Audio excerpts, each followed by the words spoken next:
Lecciones históricas de las crisis. La crisis mundial de 1929 y la economía peruana. Escrito por Carlos Contreras Carranza. 1.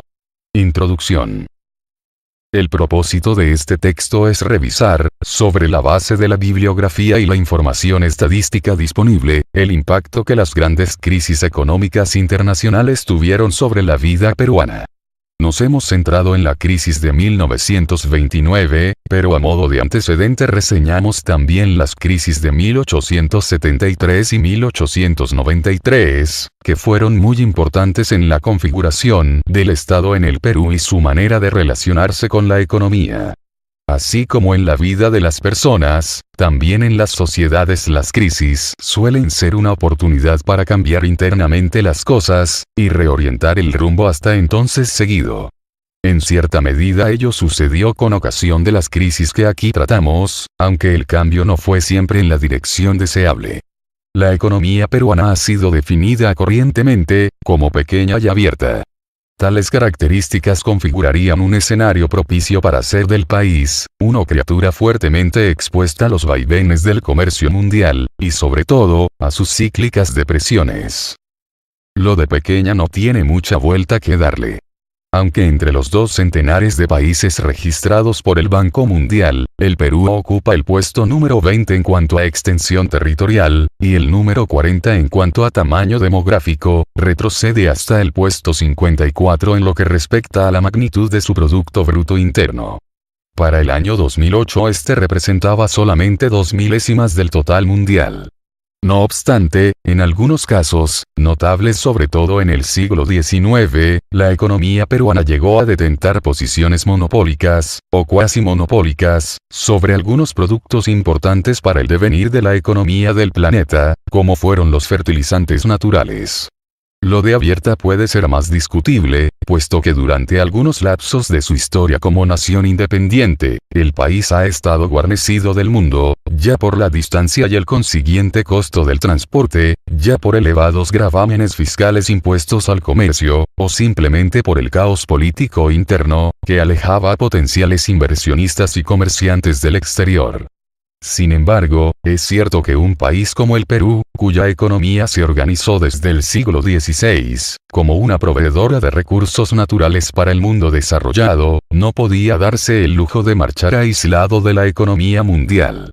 Una vez abierta la cuenca del Pacífico al intercambio comercial masivo, en el tercer cuarto del siglo XIX, la economía peruana pudo integrarse al comercio mundial más estrechamente de lo que había estado durante el periodo colonial. El guano y el salitre aparecieron entonces como los facilitadores de nuestro nuevo matrimonio con el mercado mundial. Las grandes crisis de la economía mundial han significado para las economías pequeñas y abiertas, la disminución de su comercio exterior y el cese de las inversiones y préstamos desde el mundo desarrollado. Mientras más dependiente de estos flujos haya sido la economía peruana en el periodo anterior a la crisis, más grande sería el impacto de esta. De otro lado, mientras de más herramientas haya estado pertrechado el gobierno para conjurar los efectos de la crisis mundial, más pudo hacer para mitigarlas. En cierta forma podemos decir que fue al compás de las crisis que el Estado aprendió a desarrollar estas herramientas. Finalmente, las medidas para mitigar los efectos de la crisis favorecen y desfavorecen a distintos actores económicos y políticos del país, por lo que suelen darse en medio de una lucha interna. 2. Antecedentes de la Gran Depresión. La crisis de 1873. La primera situación sería de este tipo que hubo de enfrentar el Perú, sucedió en 1873, cuando el mercado de capitales quedó cerrado para él a raíz de la depresión europea iniciada ese año. Desde mediados de la década anterior, el país se había vuelto un cliente habitual de los mercados financieros europeos. La bonanza de los fertilizantes le permitió levantar préstamos con relativa facilidad, lo que no era normal tratándose de un país de los trópicos. Un todavía extendido recelo hacia lo foráneo, quizás heredado del largo encierro colonial hispano, hacía que las leyes impidieran a los extranjeros, incluso si se trataba de inmigrantes ya residentes, ser titulares de recursos naturales como las minas. pero sí había un nutrido comercio activo y pasivo con Europa y el resto del mundo. La depresión de 1873 también golpeó a la economía con una caída en los precios de las exportaciones, que descendieron entre un 10 y 20% para los bienes que constituían las principales exportaciones peruanas, esto es, guano y salitre. Las importaciones solo se resintieron en 1874, siguiendo en lo demás el curso de las exportaciones. Fueron los ingresos del Estado el rubro más afectado por la depresión mundial de 1873, y en verdad no se recuperarían por más de 2 décadas. El gobierno peruano de la época tenía una forma muy peculiar de agenciarse ingresos, ya que en su mayor parte estos no provenían de la recaudación fiscal, como sería lo normal en una economía nacional, sino que recibía el dinero de las ventas de guano, que las casas consignatarias realizaban en nombre del Estado peruano. Entre 1870 y 1872, la más importante de estas casas, la Dreyfus Hermanos, contrató un fuerte préstamo en Europa para el gobierno peruano. A raíz de la crisis, el flujo de crédito externo se cerró abruptamente. En 1876, una vez constatado que no sería factible conseguir nuevos préstamos, el Estado declaró la suspensión de pagos de su deuda externa. Desde entonces pasarían 30 años hasta que la hacienda peruana volviese a recibir un préstamo internacional.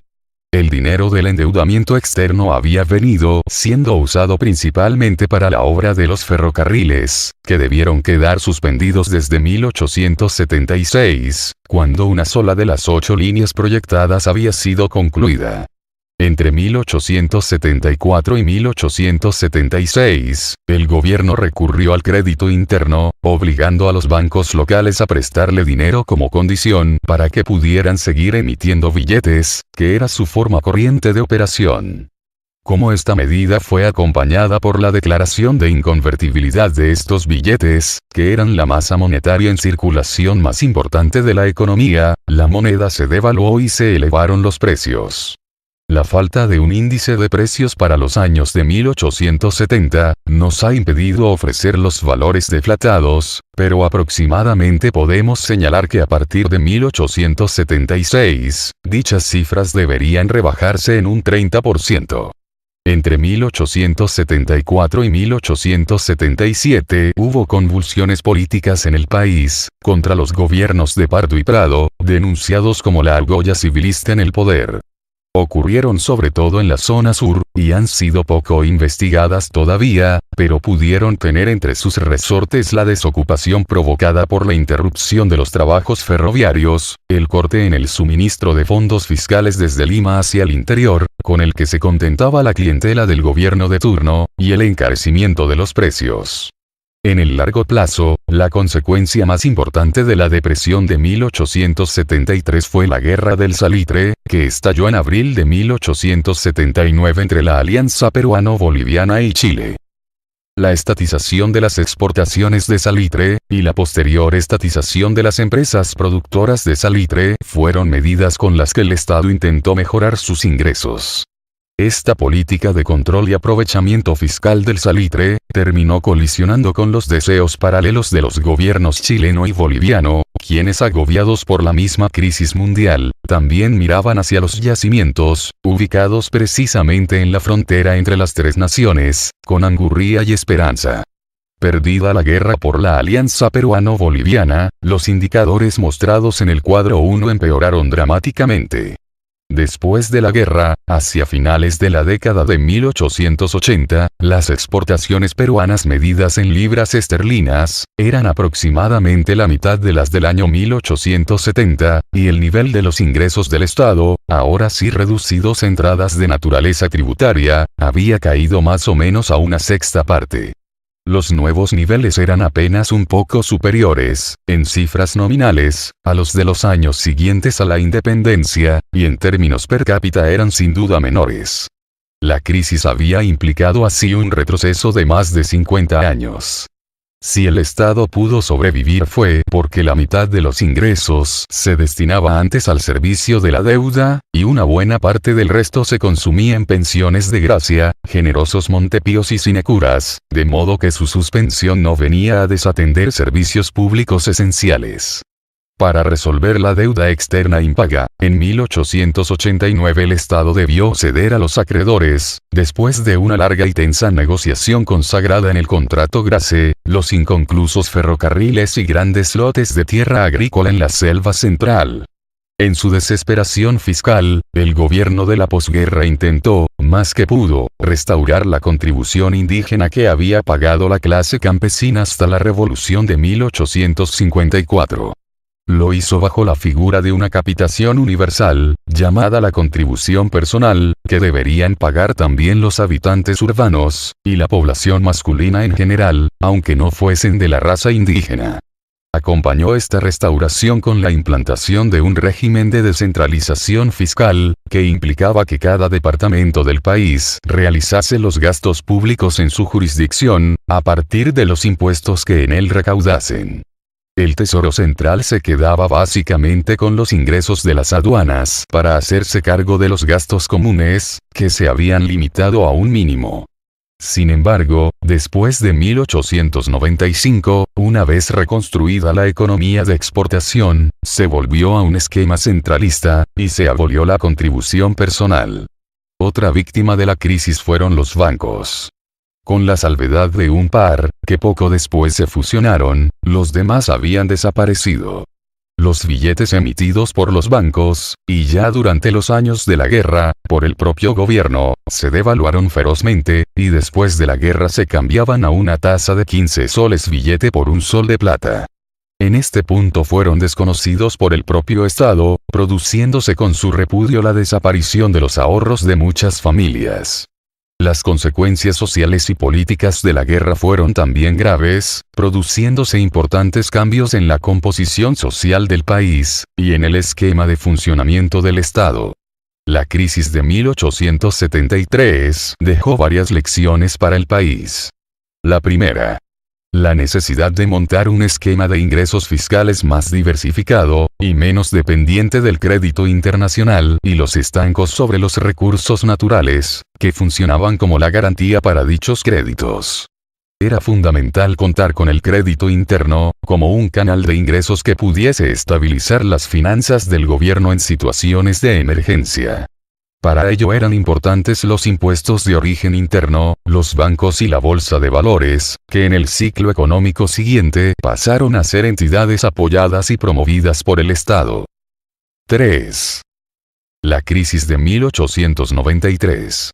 Cuando la economía comenzaba a recuperarse sobre la base de nuevas exportaciones que, aunque de un carácter primario, estaban al menos diversificadas tanto sectorial como regionalmente, advino una nueva crisis internacional. Esta ocurrió en 1893, y se manifestó tanto bajo la forma de un cese en el flujo de préstamos e inversiones del exterior, cuanto de una caída en los precios de las materias primas.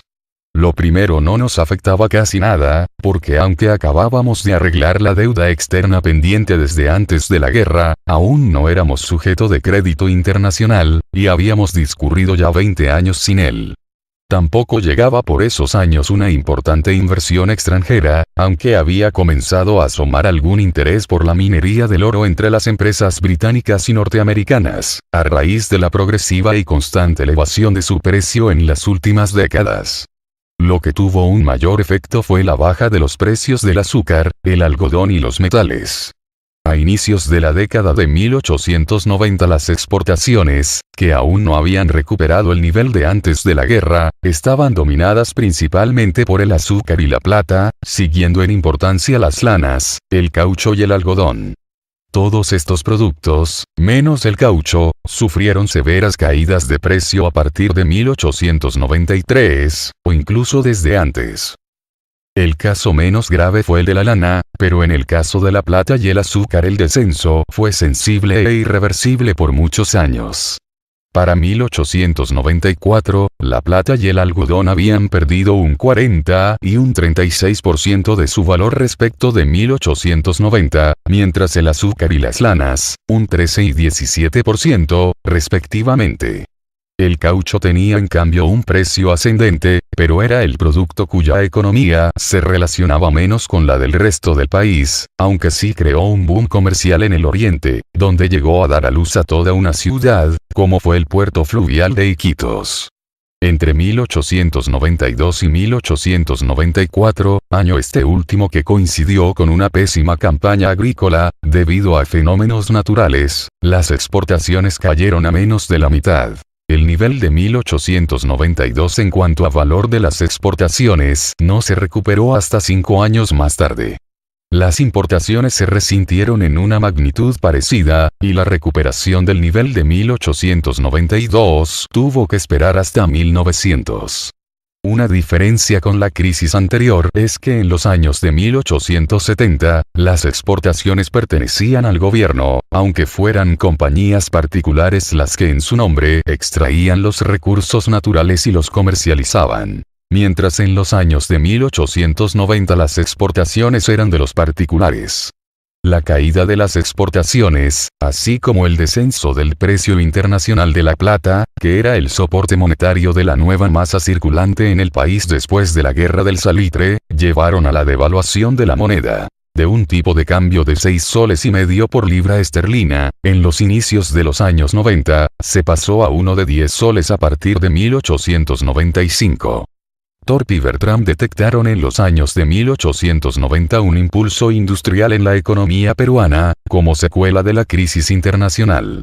Las importaciones se habían encarecido a raíz de la devaluación, reorientando la demanda hacia la producción nacional, al tiempo que los emergentes sectores de exportación demandaban una amplia variedad de insumos y herramientas que podían proveerse localmente. Los ingresos del gobierno también se vieron afectados. Aunque este no contaba con financiamiento externo, ni las exportaciones le pertenecían, sus ingresos estaban prendidos del comercio exterior por la vía de los derechos de aduana sobre las importaciones. Estos derechos representaban en los inicios de los años 90 un 70% del total de ingresos del Estado central, según explica Bologna. El decrecimiento de las importaciones se trasladó a la recaudación de aduanas, y provocó el desmoronamiento de los ingresos del gobierno. Lamentablemente no se cuenta con información de los ingresos fiscales para los años de 1894 y 1895, que debieron ser los de peor registro. Eran los años de la guerra civil entre el gobierno de Andrés Cáceres y la coalición dirigida por Nicolás de Pierola, apoyado esta vez por el recompuesto Partido Civil. La erosión de los ingresos públicos, a raíz de la caída en la recaudación de las aduanas, trató de ser contrarrestada apretando la mano en la recaudación de los impuestos internos, como la contribución personal, pero con un gobierno de poco consenso entre la población. Ello no sirvió más que para debilitarlo todavía más, al punto de que el general Cáceres, verdadero poder tras el trono, hubo de volver al sillón presidencial, atropellando varios mecanismos legales. La Guerra Civil de 1894, que vino a cerrar el ciclo de las guerras civiles como forma de alternancia en el poder en el Perú, y el derrumbe del militarismo de la posguerra, pueden verse así como una consecuencia de la crisis mundial de 1893. El hecho de que de los 3 millones de habitantes que por los años de 1890 tenía el Perú, 2 millones viviesen dentro de una economía de subsistencia, ayudó a mitigar los efectos de la crisis de 1893. Aparte de provocar la caída del segundo militarismo, la crisis llevó a la introducción de los impuestos al consumo sobre los bienes de uso masivo, de rendimiento más estable que los basados en el comercio exterior, al tiempo que disuadió por largo tiempo la idea de gravar a los exportadores, que eran la élite económica más poderosa del país. Ellos salieron fortalecidos de la crisis, ya que además de conseguir una prolongada exención fiscal, se beneficiaron con la devaluación del sol. Por último, la retracción de las importaciones, junto con la devaluación, estimularon un proceso de industrialización en las principales ciudades del país. 4. La Gran Depresión de 1929. Superada la crisis de 1893, hubo algunas breves coyunturas de enfriamiento de los negocios en las primeras décadas del siglo XX, hasta la Gran Depresión iniciada en 1929. Esta tuvo un mayor impacto en la economía en la medida en que, precisamente a raíz del auge exportador y la expansión del transporte, y la educación impulsados por los gobiernos desde 1900, el grado de compromiso del país con el comercio había crecido significativamente. La crisis de 1929 se manifestó para el Perú bajo la forma de una importante caída en el precio de las exportaciones, en la interrupción del flujo de préstamos desde el exterior para el gobierno, y en el cese de las inversiones foráneas, hasta el punto de llegar a la desinversión y la consiguiente liquidación de la inversión previa. Como en una reacción en cadena, los precios internos también se derrumbaron, al punto de que en 1933 se habían reducido en promedio en Lima en un 24% respecto al año 1927. Una deflación así no se conocía en Lima desde los tiempos de la posguerra con Chile.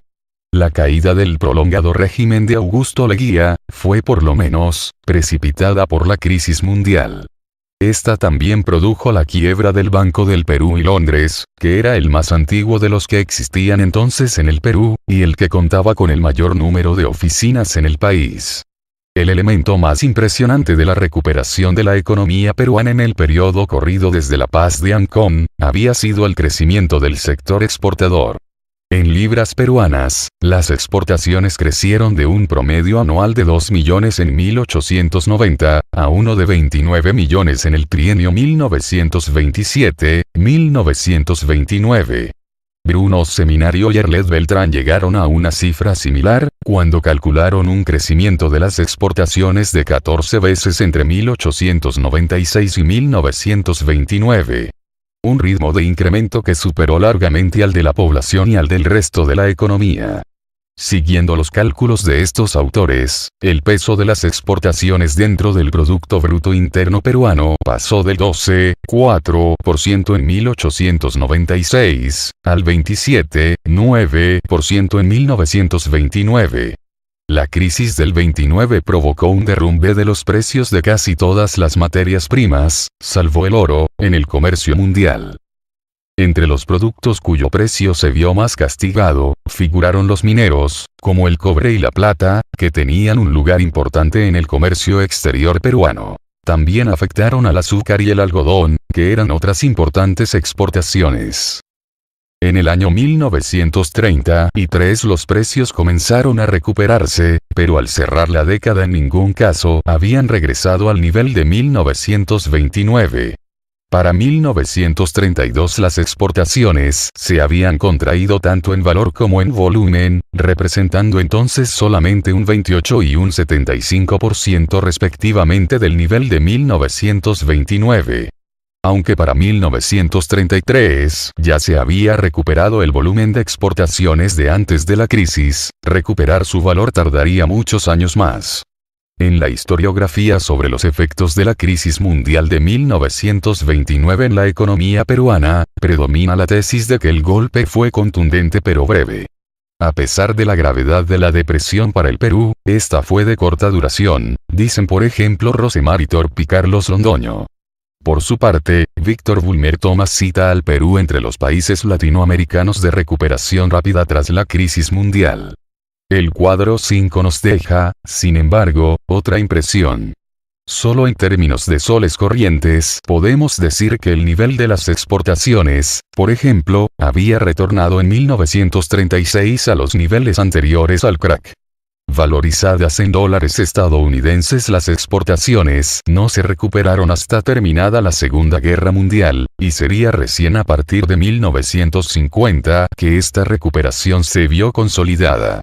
Aún más, si considerásemos la pérdida de valor adquisitivo del dólar después de 1929, y el crecimiento demográfico del Perú a lo largo de los años 30 y 40, con tasas de alrededor del 2% anual, podríamos concluir en que la recuperación del valor exportado por habitante, de finales de los años 20, no ocurrió hasta mediados de los años 50. Así, habría sido un cuarto de siglo, y no un lapso de corta duración, lo que tomó a la economía peruana retornar a los niveles anteriores a la crisis. Sin embargo, la afirmación de Rosemary Thorpe tiene que ver con el valor de retorno de las exportaciones. No todas tenían el mismo significado para la economía peruana. Algunas, como el petróleo, pertenecían apenas nominalmente al Perú, puesto que sus efectos eran muy pequeños sobre la producción regional, la inversión, el empleo, o la recaudación tributaria. Correspondían al modelo del enclave bosquejado por la teoría de la dependencia. Otras, en cambio, que se caracterizaban por pertenecer a empresarios nacionales, desarrollaban efectos multiplicadores más amplios, según explican Thorpe y Londoño. La composición de las exportaciones había ido cambiando durante los años transcurridos desde 1900. La plata, después de haber sido la primera exportación peruana a lo largo del periodo colonial, y la segunda durante el siglo XIX, desapareció del elenco de las 5 primeras exportaciones del país en el siglo XX. El azúcar fue el producto que dominó las exportaciones desde 1895 hasta 1920, pero perdió fuerza durante el oncenio leguista. El caucho fue importante hasta el inicio de la Primera Guerra Mundial, pero se derrumbó a partir de ese momento. El petróleo, el algodón, y el cobre, fueron en cambio, los productos que dominaron las exportaciones peruanas en vísperas de la gran crisis del capitalismo mundial. La minería del petróleo y el cobre, habían sufrido un importante proceso de desnacionalización en las primeras décadas del siglo XX. Sus principales propietarios eran empresas transnacionales dominadas por capitales norteamericanos. El algodón y el azúcar permanecían en cambio en manos de terratenientes nacionales, a despecho de que muchos de ellos fueran de origen inmigrante. El hecho de que los sectores exportadores más golpeados por la crisis fueran de propiedad extranjera, disminuyó el golpe recibido por la economía peruana, ya que fueron las ganancias de dichas empresas foráneas las que lo absorbieron en alguna parte. Thorpe y Bertram calcularon que unos 5 puntos porcentuales, de los 70 puntos de caída que sufrió el comercio exportador, fueron asumidos por el capital extranjero y no por la economía peruana. Ambos autores también han destacado que la crisis mundial y la retracción de la inversión extranjera abrieron nuevas oportunidades a la clase empresarial nativa. Esto ocurrió especialmente en la minería. Varias minas de mediano tamaño fueron reasumidas por capitalistas nacionales, especialmente en los casos de la minería del oro, el plomo, el mercurio, el zinc y el estaño. Aunque las 4 grandes empresas mineras norteamericanas presentes en el país desde antes de la crisis, a saber, la International Petroleum Company, la Cerro de Pasco Mining Corporation, la Northern Peru Mining, y la Vanadium Corporation, permanecieron en él, su participación dentro de la producción minera total disminuyó entre 1935 y 1950. En el caso de las últimas 3, es decir, excluyendo el caso del petróleo, la producción de metales y concentrados producidas por ellas respecto del total nacional cayó del 68 al 59%, mientras en el caso de la extracción de mineral bruto, pasó del 51 al 42%. Es más, durante los años de la Segunda Guerra Mundial dichas empresas se concentraron en las operaciones de refinado y fundición, dejando la operación extractiva a los mineros nacionales. Según Paul Drake, la proporción de las exportaciones peruanas generadas por firmas extranjeras cayó de 60% a fines de los años de 1920 a menos del 30% para fines de los de 1940. A lo largo del periodo de crisis y estancamiento, la composición de las exportaciones fue sufriendo variaciones. El cobre y el algodón fueron en principio los más afectados. El algodón se recuperó a partir de 1933, y todos los autores han destacado su papel fundamental en sacar al Perú de la crisis. Tras la Segunda Guerra Mundial, los primeros puestos en el ranking de las exportaciones peruanas habían sufrido variaciones, a favor de los sectores controlados por el capital nacional. Eran ahora el algodón y el azúcar los principales animadores de las exportaciones, asomando además de forma importante nuevos productos con presencia de capital nacional, como el plomo, el zinc, y la pesca. 5. Los efectos de la crisis en el empleo y la demanda interna. Varias fueron las vías por las que la crisis del comercio mundial se trasladó a la economía de los sectores populares del país. Una fue el desempleo en los sectores de exportación. Este ocurrió principalmente en la minería. En 1932 este sector había desempleado a más o menos la mitad de la fuerza laboral que ocupaba 4 años atrás. También se registró desempleo en el caso de las plantaciones y refinerías azucareras, con caídas de un 20% en el caso de los braceros de campo entre las mismas fechas. No tenemos cifras del empleo en la agricultura del algodón en vísperas de la crisis, pero por lo que puede verse en el cuadro 7, básicamente mantuvo su número de trabajadores, que era el más grande del sector exportador.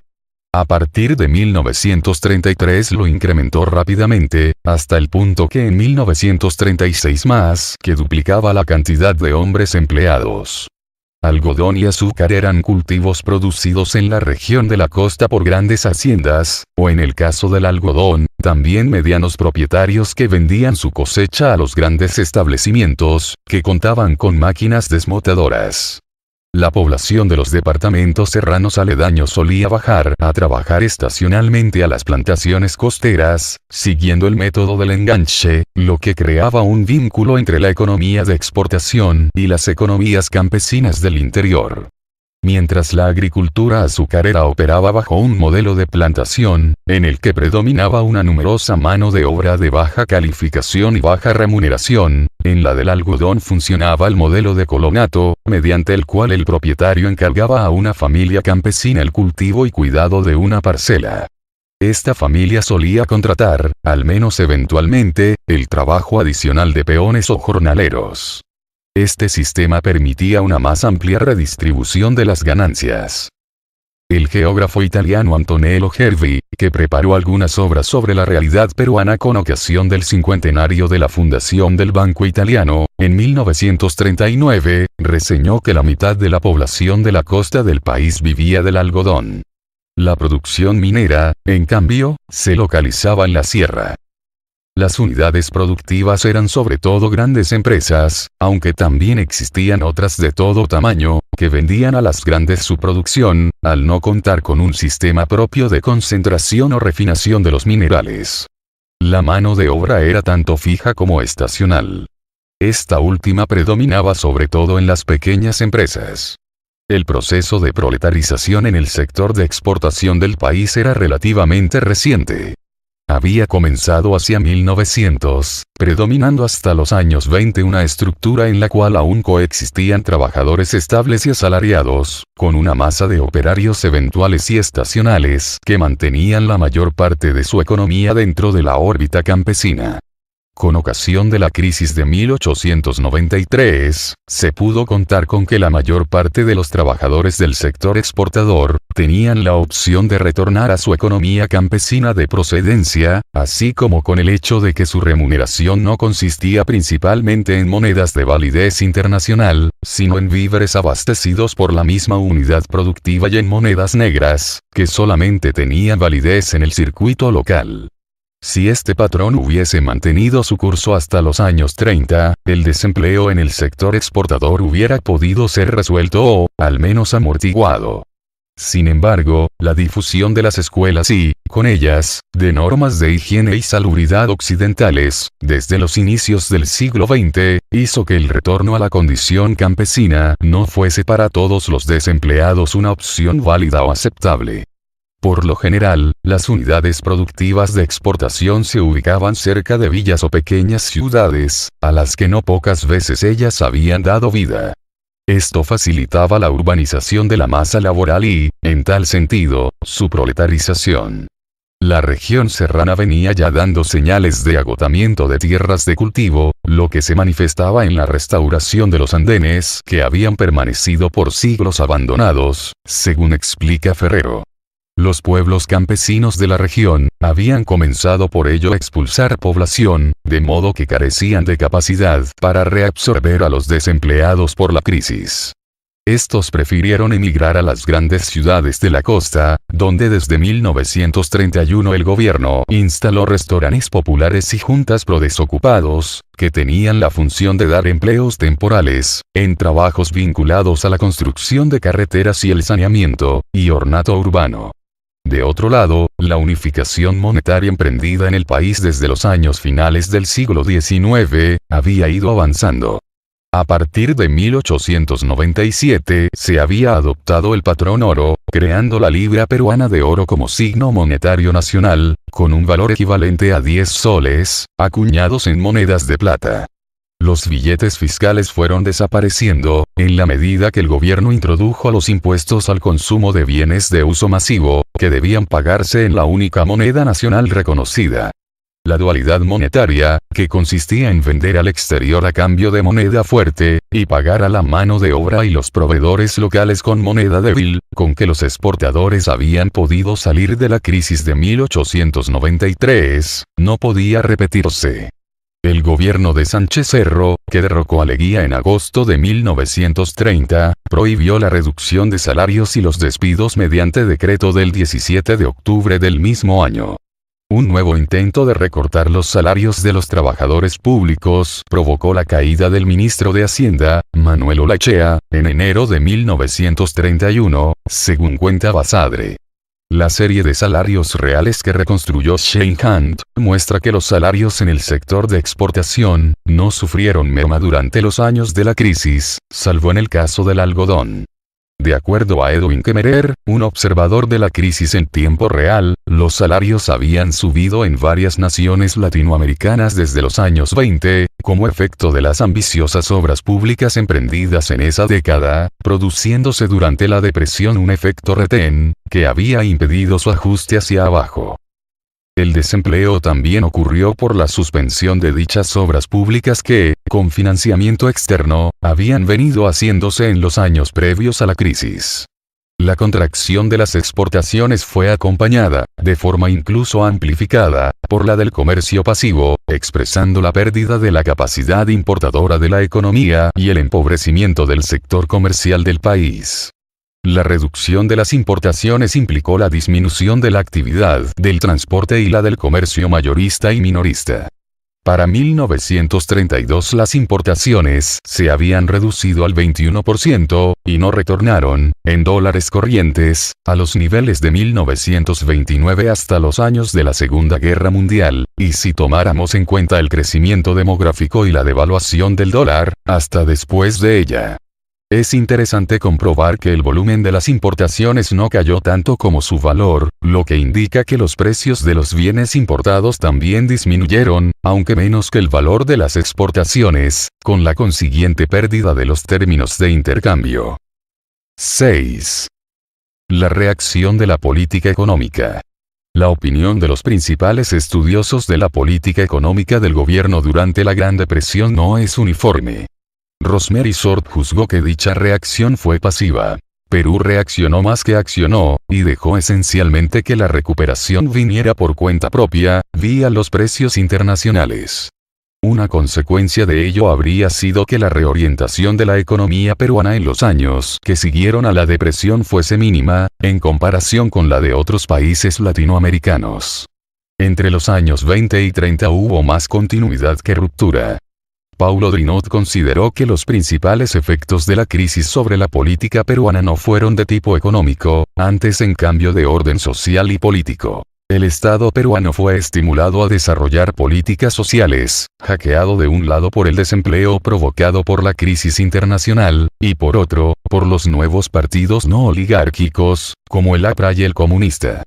Roxanne Chessman mostró en cambio una política más activa de los gobiernos peruanos, especialmente en el periodo de los presidentes Sánchez Cerro y Samanes Ocampo, de 1930 y 1933.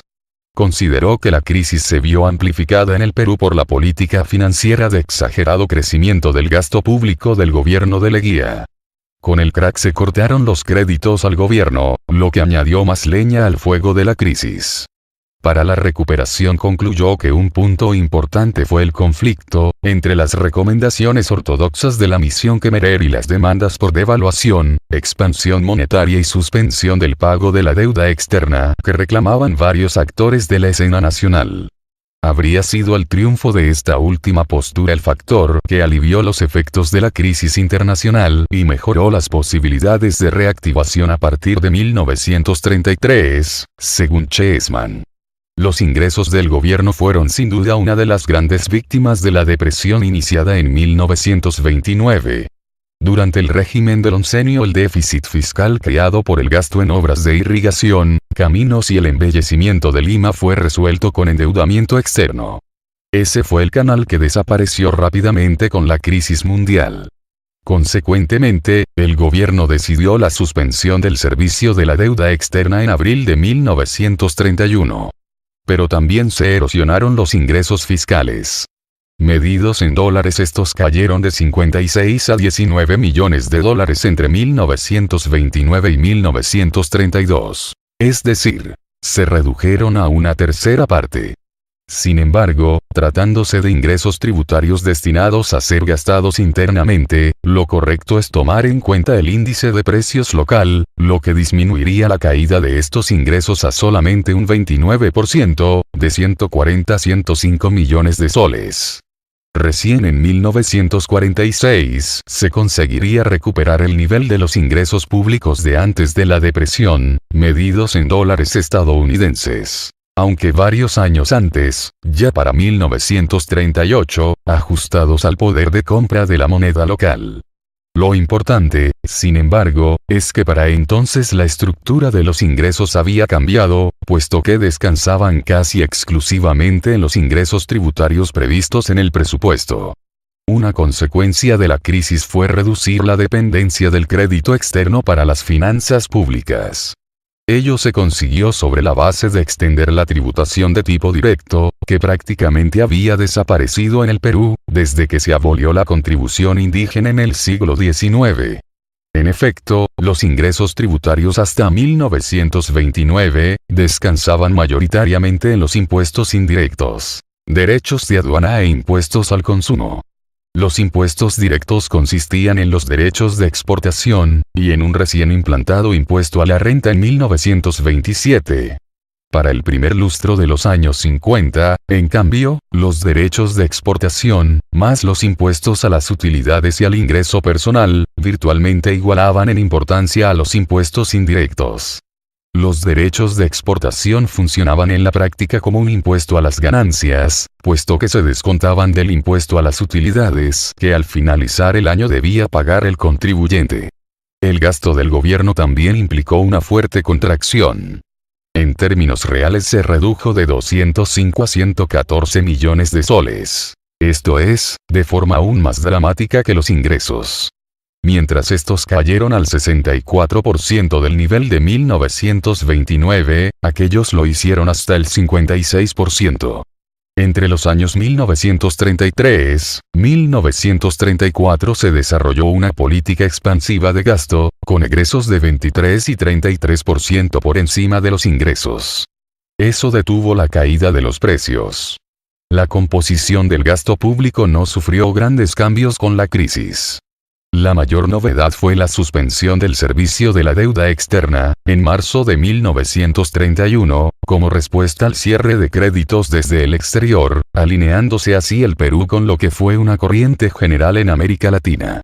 Al comienzo de la crisis el gasto en obras públicas debió reducirse, pero después se reinició la política de construcción de caminos y saneamiento urbano, como una forma de alivio al desempleo.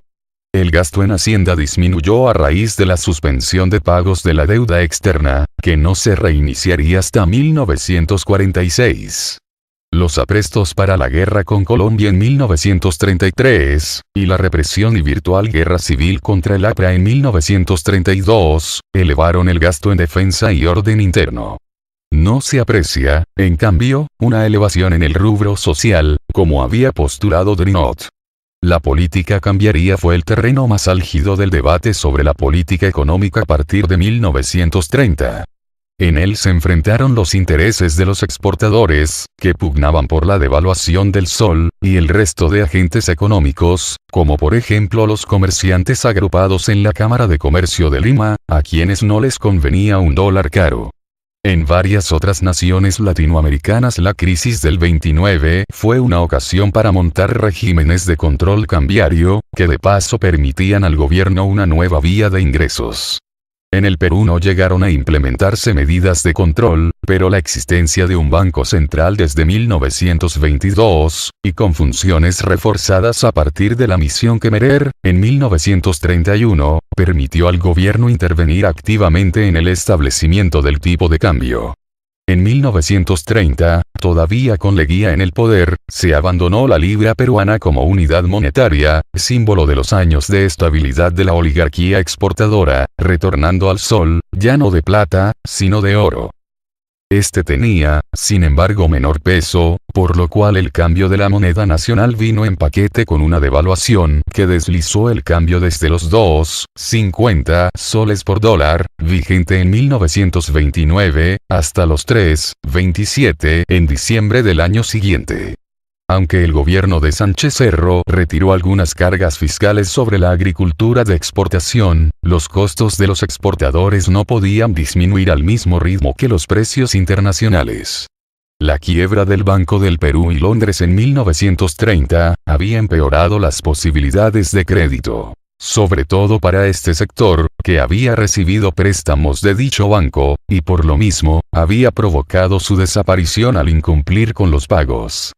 Las medidas del gobierno para apoyar a este sector consistieron en crear al año siguiente un banco agrícola de fomento, con capitales tomados del Banco Central, y propiciar una mayor devaluación del sol, al declarar su inconvertibilidad al oro en mayo de 1932.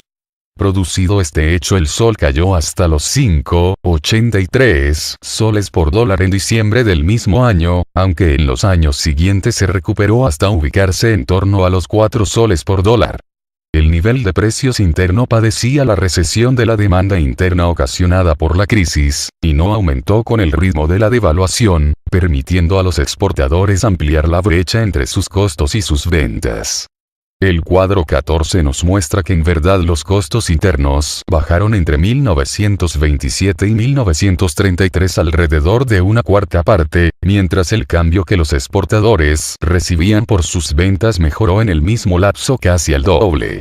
Después de 1933, la moneda nacional mejoró su estimación, al tiempo que los precios internos retomaron una moderada tendencia al alza, desmejorando la posición de los exportadores. Fue esta política de devaluación y simultánea contención o hasta represión de los precios internos la que devolvió la pujanza a las exportaciones con relativa rapidez. Dicha política fue posible, porque los precios internos parecían pender poco de los bienes importados. En el caso de los alimentos, los precios en el mercado internacional de los artículos importados por el Perú también habían caído, de modo que compensaron la elevación en el precio del dólar. 7. La recuperación del crecimiento. La reconstrucción del Producto Bruto Interno peruano, para la primera mitad del siglo XX, realizada por Bruno Seminario y Arlet Beltrán, permite evaluar el efecto de la Gran Depresión de 1929 sobre el conjunto de la economía nacional. El Producto Bruto Interno per cápita cayó de 96,5 a 72 soles, con el poder de compra del año 1979, entre 1929 y 1932, una contracción del 25%. No obstante, el nivel de 1929 volvió a recuperarse relativamente pronto, en 1936. Esto refuerza la tesis de Rosemary Sorb de un golpe contundente, pero relativamente breve, de la crisis mundial del 29 en la economía peruana. El descenso del Producto Bruto Interno se mantuvo solo durante 3 años. De cualquier forma, la tendencia de crecimiento económico de la producción por habitante que existía antes de la crisis no retornó al Perú, hasta después de la Segunda Guerra Mundial, impulsada por una ola de precios de las materias primas en ascenso. Seminario y Beltrán concluyeron en que fue el sector de exportación de la economía el más afectado por la depresión, especialmente el ámbito de la minería metálica, aunque su estudio, como los de todos quienes han tratado de reconstruir el Producto Bruto Interno peruano anterior a 1942, cuando el Estado comenzó a publicar información oficial, tropezó con el problema de la escasez de datos para estimar la producción del ámbito de la economía interna o doméstica. La crisis de 1929 no trajo cambios importantes en la estructura del Producto Bruto Interno peruano. La minería siguió siendo el rubro individual más importante, salvo en los críticos años de 1932 y 1933, en que fue superada por la agricultura para el consumo interno. Su repliegue en los años de la Segunda Guerra Mundial, a partir de 1939, tuvo que ver con la decisión del gobierno peruano de acatar el pedido de los Estados Unidos para que no se vendiesen materias primas a los países del eje, ni se subiesen los precios de las materias primas a los países aliados. La industria apenas mejoró su peso dentro de la economía. En ella fue mayor el efecto de la Segunda Guerra Mundial que la depresión de los años 30.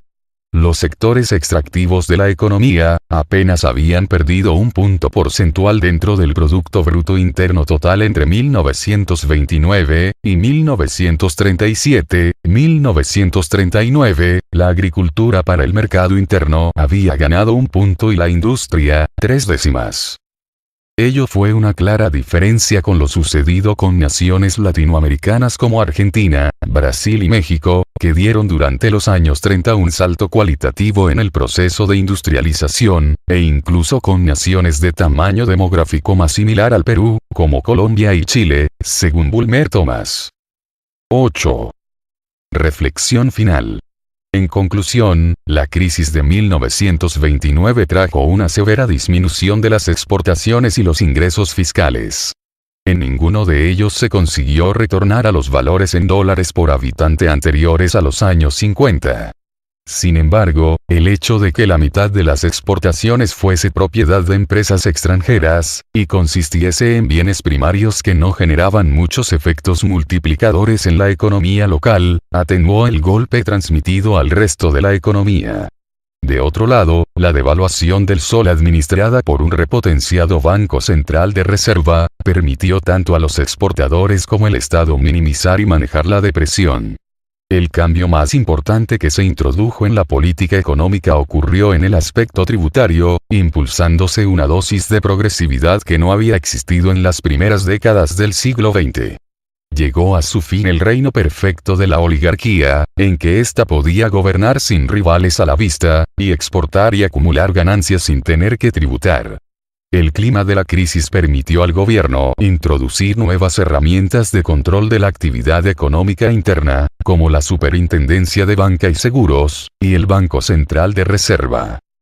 Estas medidas fueron propuestas por la Misión Kemmerer, compuesta por economistas norteamericanos que contaban con experiencia en países latinoamericanos, y que gozaba del respaldo del gobierno de los Estados Unidos. Aun cuando sus recomendaciones de carácter tributario no fueron aceptadas, otras 3, relacionadas a la banca, el Banco Central, y la moneda, fueron aprobadas de inmediato, bajo la legitimidad que inspiraba el prestigio de la misión, y el convencimiento en la opinión pública de que debía hacerse algo. La creación de los Ministerios de Educación y de Salud, en 1936, complementaron la tarea de dotar al Estado de nuevos instrumentos, concentrando en el gobierno central la acción en estos campos, que antes había estado en manos de las municipalidades o las juntas departamentales. Dichos ministerios darían cabida en los años siguientes a un numeroso personal, compitiendo con las fuerzas policiales y militares en cantidad de efectivos.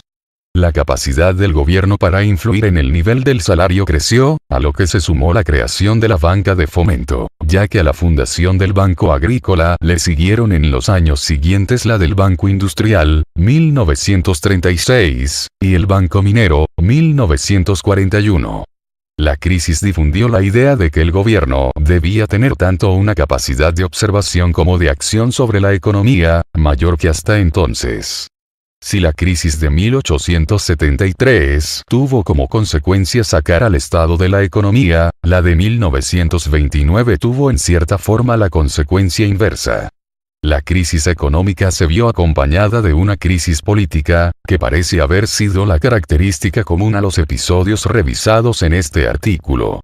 Esta crisis política no era solamente la consecuencia del desempleo provocado por la depresión, ya que a ella se añadieron el desgaste político del leguismo, y las demandas de los sectores medios y obreros por un cierto nivel de protección social, pero sin duda fue atizada por ella, y llevó a un periodo de dictadura militar que devolvió, en 1939, el manejo del Estado a la élite económica.